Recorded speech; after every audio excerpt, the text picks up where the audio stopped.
Dan stood up in his bed when he realized something. Wait, first there was the ghost of Christmas past, then there was the ghost of Christmas present, and now, standing right behind him was Skulker, who put his chain around Dan's neck. Ack! Hello, puny human. I am the ghost of Christmas yet to come. Now would you come with me? Skulker took Dan through the portal where they ended up in Discovery Family Town. So this is the future? Looks the same to me. Then who's that? Dan saw himself sitting in the cold freezing with his cat, Mr. Mumbles. While Dan saw himself freezing to death, on the street, Strawberry Shortcake and her friend Cherry Jam came walking by.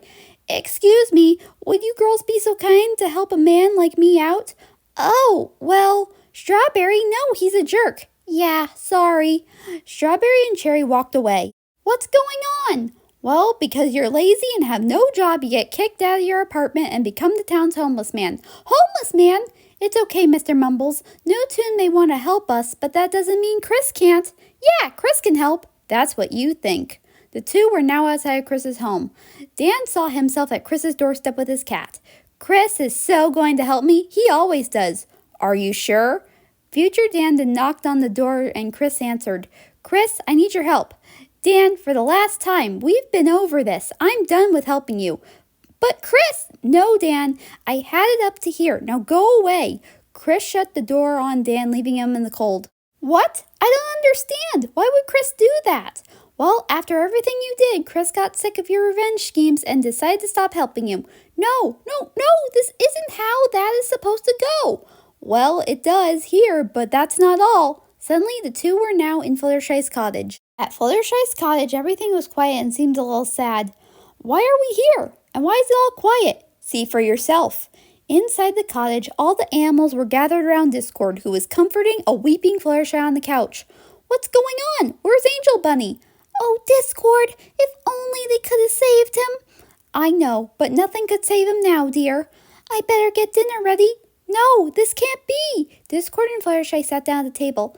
At least we found a nice spot where he can rest on the field. Angel Bunny loved bouncing on the field. Yeah, and we can go visit him every Sunday. Yeah, you're right. I'm sure Angel would love that. Dan watched with guilt, seeing the kind Pegasus grieving the loss of her Angel Bunny. Ghost, please tell me this is not what happens. Oh, but it does. At that moment, Dan and Skulker were now in a cemetery and were standing in front of a dug-up grave where the headstone was covered with snow. Whose grave is that? Take a look. Dan went over to the grave and brushed the snow off of it with his hand. Carved into the grave was his own name. No! At that moment, Skulker picked him up. Well, your time has come. No, please, I promise I'll change. Back with Danny, Twilight, and Spike, the three watched the scene through the Ghostwriter's book, feeling a little concerned. Okay, this is getting a little intense. Please tell us Dan lives. Have you forgotten this is my version of A Christmas Carol where the Scrooge actually dies? What? No, this isn't how we wanted it to happen. We just wanted to teach Dan a lesson. Well, this is how it ends, and there's nothing you could do. Ha ha ha! However, Danny used the Ghostwriter and shot the book out of the Ghostwriter's hand. Hey! While the Ghostwriter tried to pick up the book, Danny took out the Fenton thermos and sucked the Ghostwriter in. I should probably mention I figured this was bound to happen, so I came prepared. Good job. Thanks, Celestia. Dan is safe. No, he's still in trouble. The only way to stop this is to make the Ghostwriter's story end, and that's what we gotta do. Twilight then picked up the book. Okay, looks like him and Skulker are at the Toon World Cemetery. Well then, let's head over there. The three flew to the cemetery where Skulker was about to drop Dan into his grave. Say goodnight, jerk. But before he could do anything, an ecto beam hit Skulker, making him drop Dan. You rescue Dan, I'll deal with Skulker. While Danny thought Skulker, Twilight and Spike found Dan hanging on for dear life in the grave.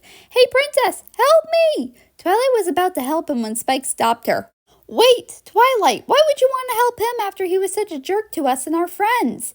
Hey, you're right, Spike. Dan, if I help you, do you promise to be nice to me and my friends from now on and stop blaming us for your show getting canceled?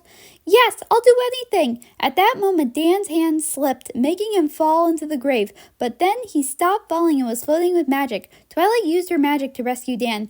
Thank you, Twilight. I'm sorry about everything.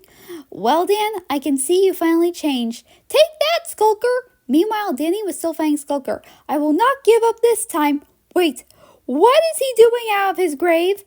Twilight saved him with her magic. What? And speaking of that, I think it's time you left. Danny once again took out the Fenton thermos and sucked Skulker in it. Okay, what is going on exactly? Well, we wanted to teach you a lesson, so we got an enemy of Danny's to do that in the style of a Christmas carol. Really? I almost got put in my own grave. Yeah, but we just want to know, did you learn anything?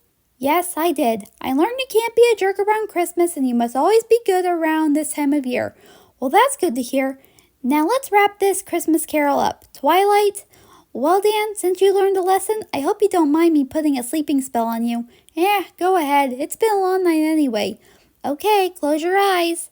Dan closed his eyes and Twilight used her magic to put him to sleep. Then he laid down the snow. Well, we better take him back. And quick, it's almost Christmas morning. From up the hill, the sun was rising. Let's go!